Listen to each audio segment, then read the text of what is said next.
ఈరోజు గార్దిరాల్ గ్రామం మహమ్మదాబాద్ మండలి యందు ఎస్ఐఆర్ కార్యక్రమం మీద పర్యవేక్షణ భాగంగా ఈ గ్రామంలో మరి బిఎల్ఏలతో పాటు బిఎల్ఓలు పార్టీ ఒక ఈ నమోదు కోసం ఏ రకంగా జరుగుతున్న దాని మీద పర్యవేక్షణకి ఈ కార్యక్రమానికి ఉన్నటువంటి స్థానిక సర్పంచ్ గారు పెద్దలు వెంకటరామరెడ్డి గారు, గోపాల్ రెడ్డి గారు, మండల ఇన్ఛార్జ్ పార్టీ ప్రెసిడెంట్ గోపాల్ గారు, మిగతా నాయకులు, వేదిక మీద ఉన్నటువంటి పాత్రికేయ మిత్రులకు అందరూ కూడా నమస్సమాంజలి తెలియజేస్తున్నాం. ముఖ్యంగా ఎందుకంటే ప్రతి ఒక్కరు కూడా ఓటు హక్కు అనేది మన రాజ్యాంగం ఇచ్చింది కాబట్టి ప్రతి ఒక్కరు ఓటేసే బాధ్యత మన అందరిపైన ఉంది. కాబట్టి ఈ ఎస్ఐఆర్ కార్యక్రమం ఏంటంటే ఇది నిరంతర ప్రక్రియ, ప్రతి 10 సంవత్సరాలకు ఒకసారి జరుగుతుంది. మరి 2011లో జరగాల్సింది అప్పుడు చేయలేదు కాబట్టి ఈసారి ఎలక్షన్ కమిషన్ ఏంటంటే ప్రతిష్టం తీసుకొని ఈ గడిచినటువంటి 20 సంవత్సరాల్లో మరి ఎంతోమంది కొత్త ఓటర్లు కానీ చనిపోయిన వాళ్ళు ఉంటారు, ఈ డబులింగ్ ఉంటే ఓట్లు ఇవన్నీ కూడా తీయాలి, పకడ్బందీగా చేయాలని కార్యక్రమాన్ని తీసుకోవడం. దీన్ని పార్టీ కూడా ప్రత్యేకంగా దృష్టి పెట్టి ప్రతి బూత్కు కూడా ఒక బిఎల్ఓలను మనం బూత్ లెవెల్ ఏజెంట్ను కూడా పెట్టి వారికి శిక్షణ ఇచ్చినాం మనం పార్టీ తరఫుకెళ్ళి కూడా.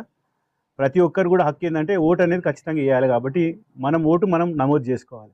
ఈ ప్రక్రియలో కొన్ని తప్పులు ఉన్నాయి. ఎందుకంటే మన నియోజకవర్గం సంబంధించి దాదాపు 2,76,000 ఓట్లు ఉంటే అందులో కరెక్ట్ మ్యాపింగ్ అయిన ఓటు 1,38,000, మిగతా 90,000 ఓట్లు కొన్ని తప్పులు ఉన్నాయి అందులో. అంటే పేరు తప్పు కానీ, ఏజ్లో తప్పు కానీ, తండ్రి పేరు కానీ, అడ్రస్ కానీ, మిగతా దాదాపు ఇంకొక 40,000-45,000 అసలు మ్యాపింగ్లోనే వస్తలేవు. కాబట్టి ఇవన్నీ కూడా సరిచేయాలనే ఉద్దేశంతో ప్రభుత్వం గత పోయిన నెల 25 తారీఖు నుంచి ఈ నెల 25 వరకు కార్యక్రమం తీసుకొని ప్రతి గ్రామంలో కూడా ఉన్నటువంటి బిఎల్ఓతో పాటు బిఎల్ఏలు బూత్ లెవెల్ ఏజెంట్ పార్టీ తరఫు నుంచి పెట్టిన ప్రతి ఇంటికి తిరిగి కూడా ఎన్యూమరేషన్ ఫామ్స్ ఇవ్వడం జరిగింది. ఆ ఫామ్స్ అన్నీ కూడా దాదాపు ఇయ్యాలటి వరకు 70%, అంటే పరిగి నియోజకవర్గంలో 66.8% ఇప్పటివరకు ఓటర్లు అందరూ కూడా ఈ యొక్క ఎన్యూమరేషన్ ఫామ్స్ వాపస్ ఇవ్వడం జరిగింది. అవన్నీ కూడా డిజిటలైజేషన్ అయినాయి. దాదాపు 1,05,000 బిఎల్ఏలు చేస్తే సొంతంగా కూడా ఓటర్లు ఇప్పటివరకు 73,000 మంది ఓటర్లు సొంతంగా కూడా అవి నమోదు చేసుకోవడం జరిగింది. కాబట్టి ఇప్పటికి 66% అయింది. ఇంకా 35% ఉంది మన నియోజకవర్గంలో. కాబట్టి ప్రతి గ్రామంలో ఇక్కడ మహమ్మదాబాద్ కానీ గండీలో దాదాపు 70% అయింది ఇవాళ వరకు. మహమ్మదాబాద్ మండలంలో 66% అయింది ఇవాళ మార్నింగ్ 10 o'clock వరకు ఉన్నటువంటి రిపోర్ట్. కాబట్టి ఈ కార్యక్రమాన్ని మళ్ళీ దాన్ని ఆగస్టు 3 వరకు కూడా పెంచడం జరిగింది. కాబట్టి గ్రామంలో ఉన్నటువంటి ప్రతి ఓటరు కూడా తప్పకుండా వాళ్ళ ఎన్యూమరేషన్ ఫామ్స్ బిఎల్ఓకి ఇచ్చి అది కంప్లీట్ చేసుకోవాలి. ఒకవేళ వాళ్ళకి ఏమైనా తప్పులు ఉన్నాయని తెలిసినా, ఒకవేళ ఫామ్ నింపనికి రాకున్నా కూడా బిఎల్ఓల సహకారంతో పాటు పార్టీ నుంచి బిఎల్ఏలు కూడా వాళ్ళకి సహకారం అందిస్తారు. కాబట్టి ఉన్నటువంటి కొన్ని డబులింగ్ ఓట్లు ఉన్నాయి, కొన్ని ఫేక్ ఓట్లు ఉన్నాయి, కొంతమంది చనిపోయిన వాళ్ళు ఉంటారు, అదేవిధంగా కొత్తగా 18 ఏళ్ళు దాటిన వాళ్ళు కూడా ఉంటారు. ఇవన్నీ కూడా form 6, form 6A, form 7, form 8 అనే ఉన్నాయి. కాబట్టి ఎవరైతే 18 సంవత్సరాలు దాటి కొత్తగా ఇప్పుడు అంటే ఈ సంవత్సరం వరకు 18 ఏళ్ళు దాటిన వాళ్ళు ఉంటే కూడా కొత్తగా ఓటర్ నమోదు చేసుకునేటాన్ని కూడా మనకు వెసులుబాటు ఇచ్చారు. కాబట్టి ఖచ్చితంగా కొత్త ఓటర్ నమోదు చేపియాలి. పాత ఓట్లు ఏవైతే ఫేక్ ఓట్లు ఉన్నాయో, ఎవరైనా మరణించిన వాళ్ళు ఉంటే అటువంటి ఓట్లు తీసేపించుకోవాలి. కొంతమందికి డబల్ ఓట్లు కూడా ఉంటాయి, ఇక్కడ ఉంటాయి, కొంతమంది మహబూబ్నగర్లో ఉంటాయి, హైదరాబాద్లో ఉంటాయి. కాబట్టి వాళ్ళు స్థానికంగా మరి ఎక్కడ అవసరం ఉంటే ఒక్క దగ్గరనే ఓటు పెట్టుకునే విధంగా గ్రామంలో ఉన్న వాళ్ళు తప్పకుండా ఆ ఓటు నమోదు చేసుకునే విధంగా మనం అందరం కూడా సహకరించాలి, కృషి చేయాలి. ముఖ్యంగా బిఎల్ఏలు కానీ బిఎల్ఓలు కానీ తప్పకుండా ఈ కార్యక్రమాన్ని విజయవంతం చేసి గ్రామంలో ఉన్నటువంటి అన్ని ఓట్లు కూడా చేసే విధంగా మనం పనిచేయాలి. స్థానికంగా పనిచేసేటువంటి నాయకులు కానీ మండల పార్టీకి సంబంధించినటువంటి అందరూ కూడా ప్రతి ఒక్కరు కూడా తమ ఓటును వినియోగం చేసుకునే విధంగా ఆగస్టు 3 వరకు ఉన్నది. కాబట్టి ప్రతి ఒక్కసారి మళ్ళీ ప్రతిరోజు కూడా అందరం కూడా దాన్ని పర్యవేక్షించి దాన్ని ఒకసారి మళ్ళీ ఇంకా ఎన్ని ఓట్లు మిగిలినాయి, ఇంకా ఎంతమంది రాలేదో, మరి హైదరాబాద్లో ఉన్నా బయట ఉన్నా ఆన్లైన్లో కూడా చేసుకోవచ్చు.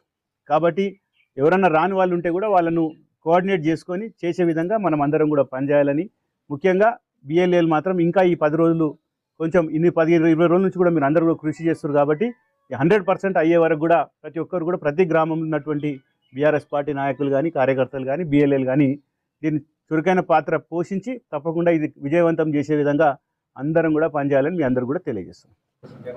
మనకు బిఎల్ఓలు అన్ని పార్టీల వాళ్ళే వెళ్తున్నారు కదా సార్. చాలా బూత్ లెవెల్లో మనకు బిఎల్ఓలు ఏ పార్టీ అయినా, ఈ మన బీఆర్ఎస్ కావచ్చు, బీజేపీ కావచ్చు, అన్ని పార్టీల కార్యకర్తలు యాక్చువల్గా ఒక్కో బూత్కు 3-4 ఉన్నారు పార్టీ తరఫుకి. కానీ మేము ఫీల్డ్లో అబ్జర్వ్ చేసిందంటే ఏ బూత్లో కూడా పూర్తి స్థాయిలో ఎవరు బిఎల్ఏలు పనిచేయట్లేదు. ఎందుకు కావచ్చు?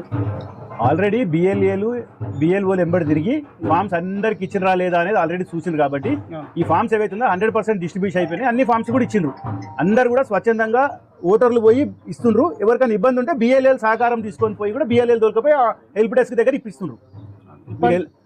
ఎవరికైనా ఇబ్బంది ఉంటే బిఎల్ఎల్ సపోర్ట్ చేస్తున్నారు. కొంతమంది ఇప్పుడు ఇంకా చాలా మంది అందరూ చదువుకున్నారు కాబట్టి సగం మంది కూడా అందరూ కూడా ఫామ్స్ నింపి తీసుకొని బిఎల్ఓలకి ఇస్తున్నారు. బూత్ లెవెల్ ఏజెంట్ ఏదైతే హెల్ప్ డెస్క్ పెట్టిన ప్రతి గ్రామంలో ఆ బూత్ లెవెల్ అందరూ కూడా పర్యవేక్షణ చేస్తుండ్రు. అటువంటి ఇబ్బంది ఏంటంటే మా దృష్టికి వచ్చినప్పుడు తప్పకుండా దాన్ని సరి చేస్తాం.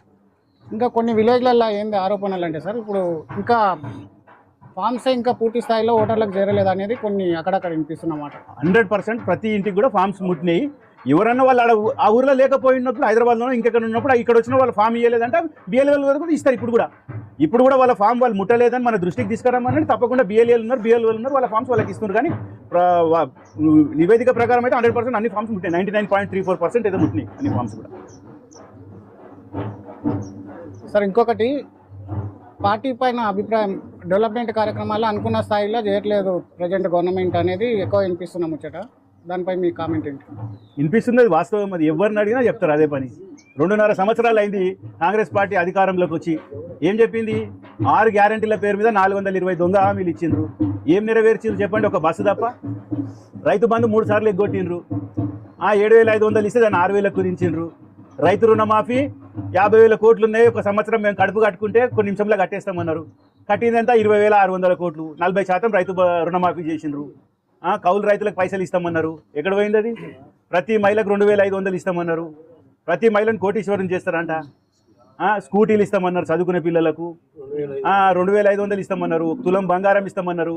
కేసీఆర్ ఒక్కరికే పింఛన్ ఇస్తుండే. ఇంట్లో 2,000, మేము 4,000 ఇస్తాం, ముసలాయనకి ఇస్తాం, ముసలామెకి ఇస్తాం, 8,000 అని చెప్పిండ్రు. ఎక్కడ పోయింది? కరెంట్ ఉచిత కరెంటు బేషరతుగా అందరికని చెప్పిండ్రు. 30-32% ఇస్తుండ్రు. సిలిండర్లు ఎక్కడ పోయినా పత్తకే లేవు.